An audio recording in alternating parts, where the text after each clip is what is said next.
Welcome to this Florida Department of Transportation training.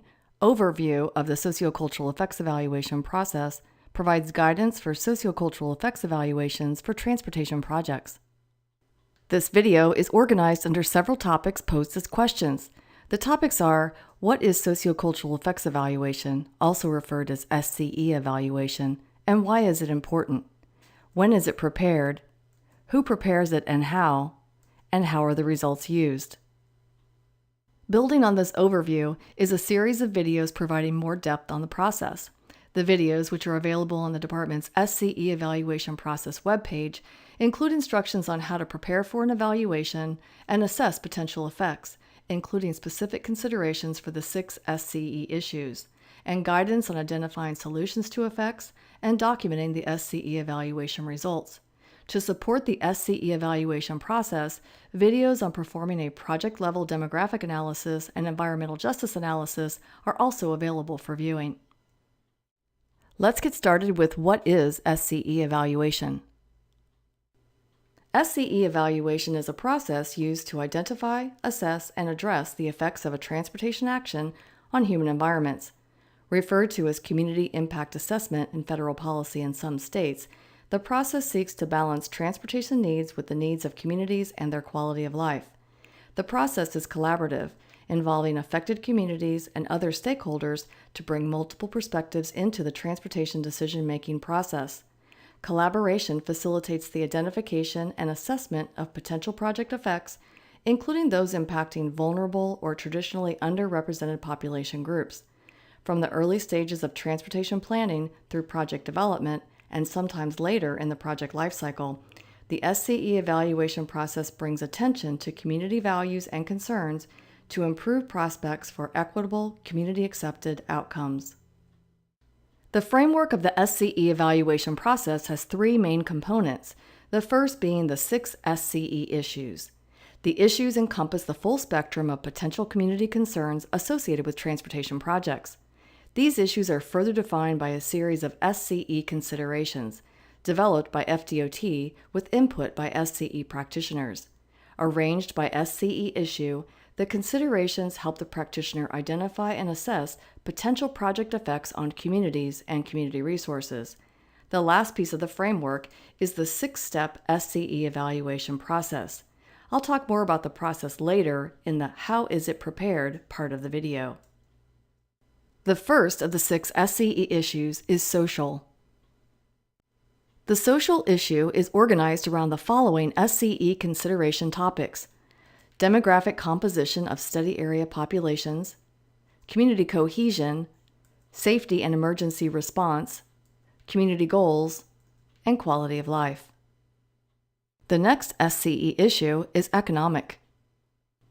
The SCE considerations for the economic issue address commerce, the tax base, employment, and special economic generators.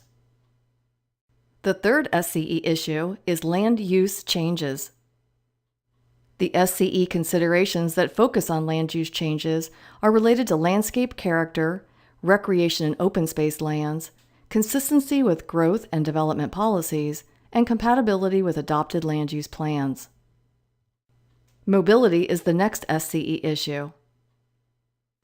Mobility-related SCE considerations explore the potential for project effects relative to mobility choices, transportation system connectivity, traffic circulation, public parking, and transportation disadvantaged populations. The 5th SCE issue is aesthetic effects. During SCE evaluation, we investigate the potential for project effects on human environments relative to noise, vibration, visual compatibility, scenic vistas and viewsheds, sensitive community focal points, local aesthetic values, and project feature compatibility with the context. The 6th and final SCE issue is relocation potential. The relocation potential SCE considerations address 4 topics: residential uses and non-residential uses, community and institutional uses, and unique and special facilities. SCE evaluation is important because transportation actions can affect communities in both positive and negative ways. Through thoughtful evaluation and in coordination with communities, we strive to foresee the potential effects of a project, determine the significance of those effects on human environments, and look for ways to resolve any negative effects. In Florida, SCE evaluations are conducted to ensure that transportation projects comply with the department's SCE evaluation policy, which says it is the policy of the Florida Department of Transportation to provide effective, context-sensitive transportation facilities and services that contribute to local economies and quality of life. We study sociocultural effects to understand local values, goals, preferences, and concerns, to provide effective, community-based solutions to transportation, and to use this information to address community issues that are appropriate to be resolved through the transportation project. SCE evaluation is performed to meet federal requirements for transportation planning and project development, such as the National Environmental Policy Act.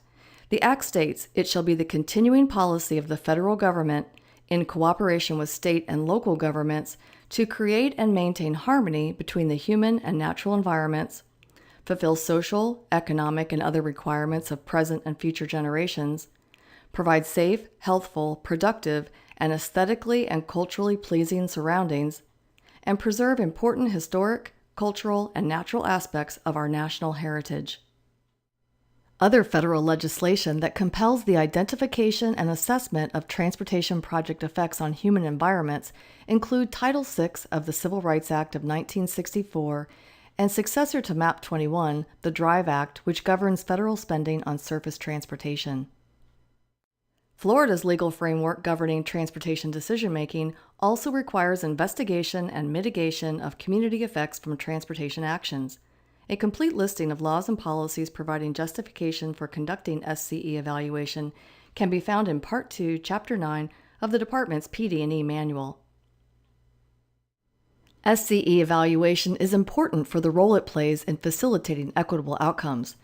During the evaluation, information is collected about all population groups in the project area, including populations required to receive special consideration under federal and state non-discrimination rules. SCE evaluation informs project decision-making throughout the project lifecycle. The evaluation results reveal community characteristics and the potential for project effects.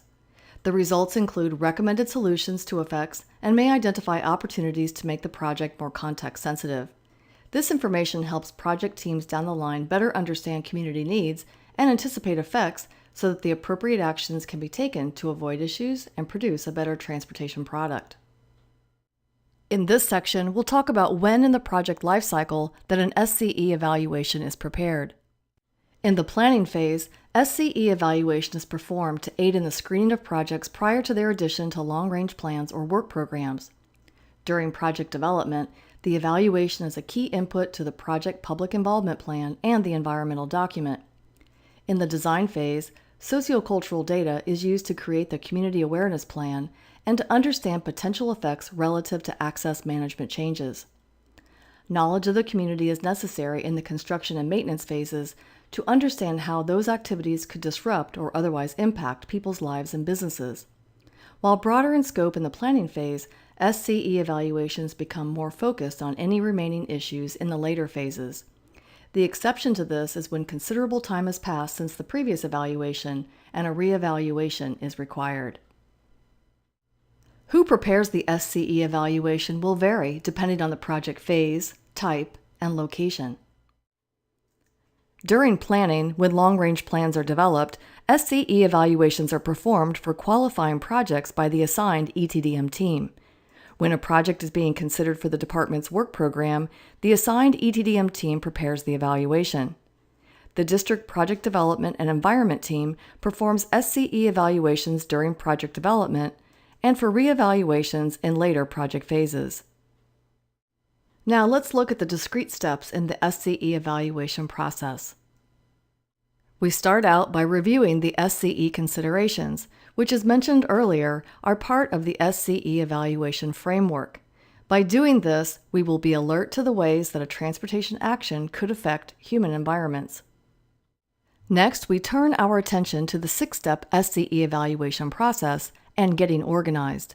Steps 1 through 3 of the process are preparation steps. In Step 1, we review the project information. In Step 2, we define an initial study area. And in Step 3, we collect data about human communities and community resources in the study area. We know that communities are unique. Each has a distinct combination of values, preferences, and needs.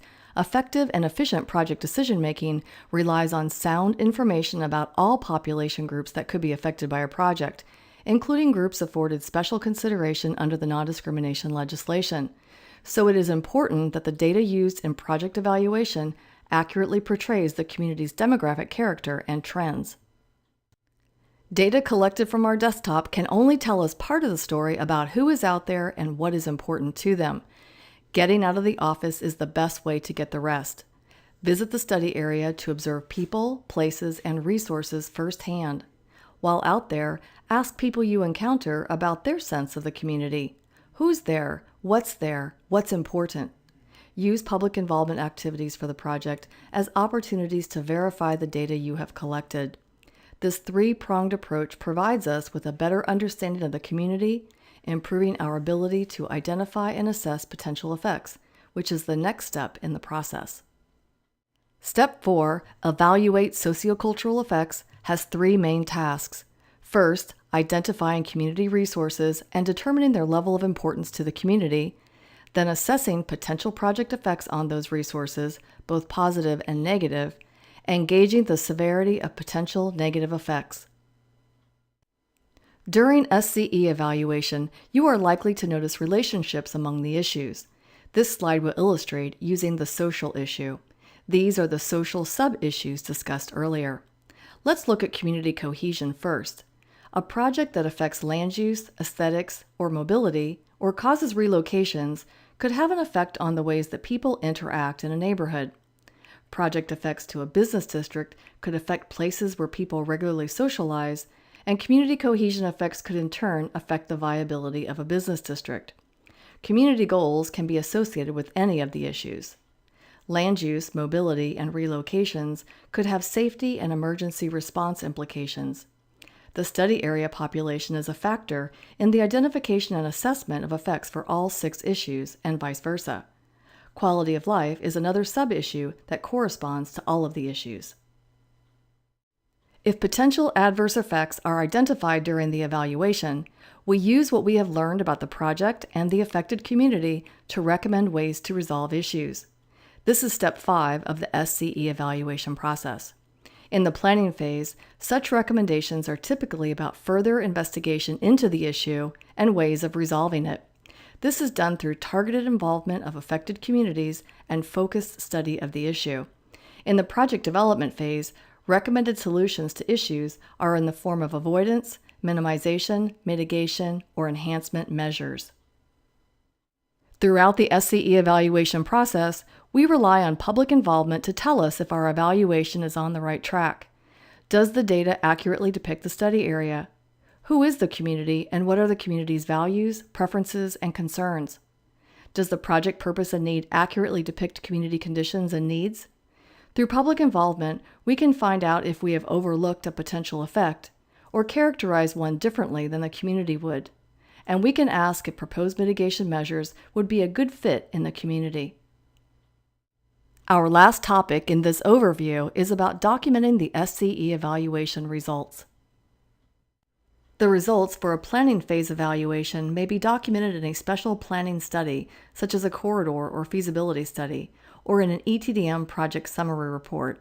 In the project development phase, the results are reported in the environmental document. The SCE evaluation results should tell the community's story relative to the proposed transportation action and highlight key details about the evaluation itself. The story would tell of population groups in the study area and how each is distributed, both statistically and geographically. Potential project effects would be described, including relevant effects from past actions and any environmental justice issues. To be a credible story, there should be details about the data used. Where did it come from and when was it compiled? Some of the information used will have come from the community, so a briefing on public involvement activities is of interest. Like any good story, the SCE evaluation should have a conclusion. That is, recommendations on ways to shape a better project from the perspective of the community. And finally, storytelling is enhanced by imagery. Charts, maps, and photos are great ways to help convey important findings. This concludes the overview of the SCE evaluation process. If you have questions about SCE evaluation, please contact Dr. Rusty Ennemoser, State Public Involvement and Community Resources Coordinator. Additional videos and other resources are available on the department's SCE evaluation process webpage. Links to resources referenced in this video are listed on the following slide. Thank you for viewing this production of the Florida Department of Transportation.